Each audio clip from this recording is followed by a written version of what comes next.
गुमराह कंदड़ प्रोपेगेंडा ऐं फ़िरक़ेवारियत जो भरपूर मुक़ाबिलो कयो वेंदो। आलम इत्तिहाद खे हथी ॾियण ऐं इंतिहा पसंदी जे ख़ात्मे में अहम किरदार अदा कनि।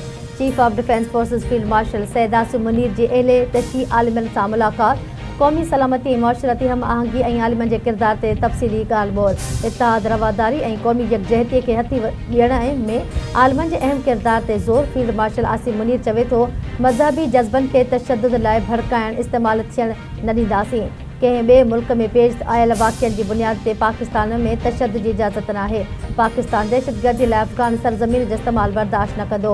अफ़गान तालिबान पंहिंजी सरज़मीन पाकिस्तान ख़िलाफ़ दहशतगर्दी लाइ इस्तेमालु थियण खां रोकनि। पाकिस्तान ख़िलाफ़ सरगर्म दहशतगर्दनि ऐं नेटवर्क्स खे ख़तमु कयो वेंदो। नायब वज़ीर आज़म इसहाक़ डार जी तुर्किया जे परॾेही वज़ीर सां मुलाक़ात। रियाज़ में थींदड़ मशावरती इजलास जे मौक़े ते मुलाक़ात थी। ॿिन्ही अॻवान जे ख़िते में तब्दील थींदड़ सूरतहाल ते ख़्यालनि जी ॾे वठि। परॾेही वज़ीरनि वेझा राब्ता बरक़रार रखण ते इतफ़ाक़ करे वरितो। पाक तुर्किया भाईवारी खे वधीक मज़बूत बणाइण जो अज़म वरजाए वियो। ईद उल फितर जो चंड ॾिसण लाइ चंड ॾिसणी कमेटी जो इजलास अॼु थींदो। इजलास मौलाना अब्दुल ख़बीर आज़ाद जी सदारत हेठि थींदो। मरकज़ी चंड ॾिसणी कमेटी शाहिदनि जो जाइज़ो वठण खां पोइ ईद उल फितर जो चंड नज़र आयो आहे या न जो ऐलान कंदी। कराची में तूफ़ानी बरसात तबाही मचाए छॾी। 20 ॼणा फोत, 60 खां मथे ज़ख़्मी। बल्दिया मवाच ॻोठ वेझो बरसात दौरान भित किरण सबबि 13 माण्हू हयाती विञाए वेठा। लांढी कोरंगी ऐं मजीद कॉलोनी में भितियूं ऐं वण किरण जा वाक़िया। 2 औरतूं ऐं 2 मर्द फोत। शाह लतीफ़ टाउन ऐं मलिर नदी यारू ॻोठ भरिसां विॼ किरण सबबि 2 ॼणा अजल जो शिकार। शहर जे मुख़्तलिफ़ इलाक़नि में बरसात दौरान धार वाक़िअनि ऐं हादसनि में 60 माण्हू ज़ख़्मी। जाती में बरसात भित किरण सबबि चौकीदार दॿिजी फोत थी वियो। शहरी तोड़े भर पासे में तूफ़ानी बरसात सबबि घरनि जूं छितियूं उॾामी वियूं। आरी मशीन ते चौकी कंदड़ जाफ़र मल्हा भित किरण सबबि दॿिजी फोत थी वियो। बलड़ी शाह करीम दाबे जी गाजी खावर जोही कढण मलीर उॾेरो लाल शेख भरकियो तलहा टंडो गुलाम हैदर थाणो बुला ख़ान शिकारपुर वगड़ ऐं ॿियनि शहरनि में बरसात। केतिरनि ई ॻोठनि जा कचा रस्ता पाणीअ सां ॿुॾल। रहवासी परेशान। ईद जे मौक़े ते बिजली बंदि थियण सबबि कारोबार सख़्त मुतासिर। तूफ़ानी बरसात में कचनि घरनि ऐं दुकाननि जूं छितियूं छापरा ऐं सोलर प्लेटूं बि उॾामी वियूं। बरसात सबबि कणिक ऐं सरह समेत तयारु फसल खे कापारी धक। आबादगार परेशान। छाछरो ऐं ॾाहिरी तालुक़नि जे मुख़्तलिफ़ इलाक़नि में विॼ किरण जा वाक़िया। 50 खां मथे ढोर मरी विया। विॼ किरण सबबि 50 खां मथे ढगियूं बकरियूं ऐं रिढूं मरी वियूं।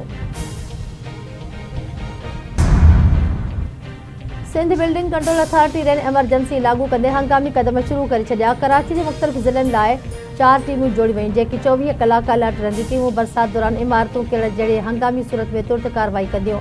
SPCA पारां पहिरियां ई सभई इमारतुनि खे इंतिहाई ख़तरनाक क़रार ॾिनो वियो आहे। उन्हनि टीमुनि जी लाॻीतो निगरानी कई वेंदी त जीअं जानी नुक़सान खां बची सघिजे। जोड़ियल चइनी टीमुनि खे ज़रूरी मशीनरी लेबर ऐं टेक्नीकी माहिर पिणु फ़राहम कया विया। SPCA मूजिबि ख़तरनाक क़रार ॾिनल इमारतुनि में रहंदड़ शहरी बरसात दौरान एहतियात कनि।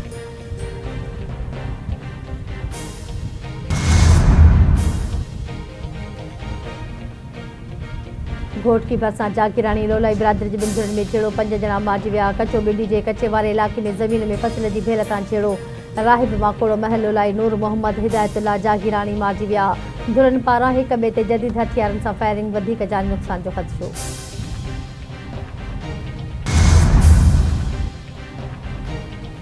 सूबाई घरू वज़ीर ज़ियाउल हसन लंजार घोटकी में 5 ॼणनि जे क़त्ल जो नोटिस वरितो। SSP घोटकीअ खां पुलिस जी शुरूआती कार्रवाई ते ॿधल तफ़सील तलब। क़त्ल में मुलज़ जाबदार खे फौरी तौर कानून जे कटहरे में आणिंदो वञे। घरू वज़ीर ज़ियाउल हसन लंजार जी हिदायत। ज़ियाउल हसन लंजार चवे थो, कंहिंखे बि अमन ते राताऊं हणण ऐं कानून जी रिट खे चैलेंज करण न ॾिबो। शहरनि जी जान ऐं माल जी सलामती हुकूमत जी पहिरीं तरजीह आहे। मुराद अली शाह पारां कराची जे अहम ऐं वॾनि पाणी मनसूबनि ते कम तेज़ करण जी हिदायत। वॾे वज़ीर जी सदारत हेठि कराची लाइ पाणी फ़राहमी मनसूबनि ते अॻु भराई बाबति इजलास। मुराद अली शाह चवे थो, कराची जी पाणी निज़ाम जी बहितरी सिंध हुकूमत जी पहिरीं तरजीह आहे। K4 water supply and Karachi water and sewerage projects वक़्त सिर मुकमल थियणु ज़रूरी आहे। कराची जी वधंदड़ आबादीअ खे जदीद ऐं असराइतो वाटर सप्लाई सिस्टम घुरिबल आहे। हर शहरी खे साफ़ पाणी ऐं मुनासिब नेकाल जी सहूलियत ॾियणु चाहियूं था।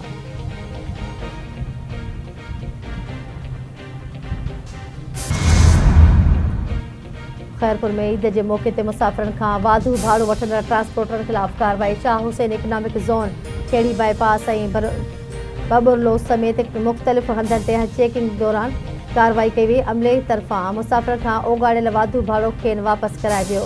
ज़ाब्तनि जी भञगड़ी कंदड़नि, ड्राइवरनि ऐं गाॾी मालिकनि खे सख़्तु वार्निंग। सेक्रेटरी RTA रियाज़ सोलंकी चवे थो, ईद जे ॾींहंनि में अवाम खे सहूलियत ॾियणु पहिरीं तरजीह आहे।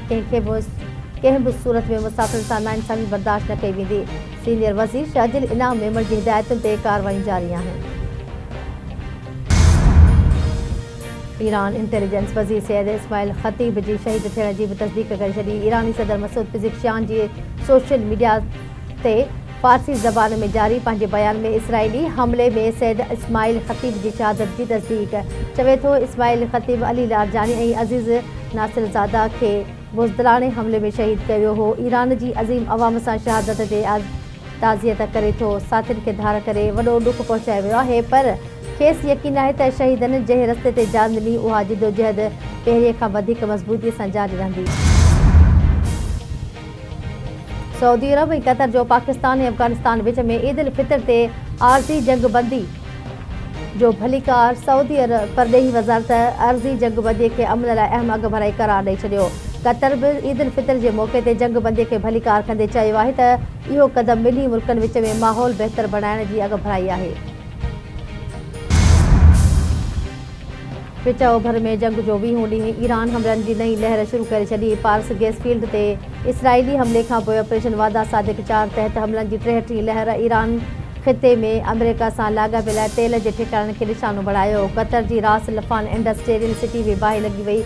गैस ऐं तेल जा मर्कज़ मुतासिर अरब इस्लामी मुल्कनि जे तवानाई जे ठिकाणनि ते हमले जी मज़म्मत। गैस ठिकाणे ते हमलो खां पोइ क़तर जे ॿिनि ईरानी सिफ़ारतकारनि खे मुल्क छॾण जो हुकुम।